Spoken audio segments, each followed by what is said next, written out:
पाकिस्तान के रहनुमा मुस्तफ़ा कमाल ने कहा है, सिर्फ पंजाब में बिजली सस्ती क्यों, क्या दीगर सूबे पाकिस्तान का हिस्सा नहीं? सिर्फ पंजाब में कीमतों को कम करने का फैसला कबूल नहीं। कराची में प्रेस कॉन्फ्रेंस करते हुए उन्होंने कहा कि पाकिस्तान में बिजली ज़रूरत से ज़्यादा है। हमने सड़क बंद करके आवाम को तकलीफ देने के बजाय हुकूमत को हल बताया।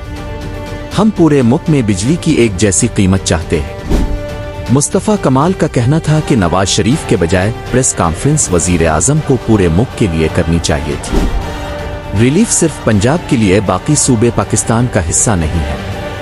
उम्मीद है वज़ीर आज़म पूरे मुल्क के लिए बिजली की कीमत कम करने का ऐलान करेंगे। MQM रहनुमा ने कहा कि बिजली के मामले को संजीदगी से नहीं देखा गया तो पाकिस्तान दिवालिया हो जाएगा। इस साल 1700 अरब रुपए सिर्फ नुकसानात को पूरा करने के लिए रखे गए। सनतकार कहते हैं कि 6 से 9 सेंट में बिजली दें, इस वक्त 16 सेंट में पड़ रही है। उन्होंने मजीद कहा कि कराची का पाकिस्तान के बजट में 65 से 70% से ज्यादा का हिस्सा है। हम सिर्फ कराची की मुल्क के लिए बिजली की कीमत कम करने की बात कर रहे हैं। मुल्क में बिजली की कीमत में 20 रुपए फी यूनिट कमी होनी चाहिए।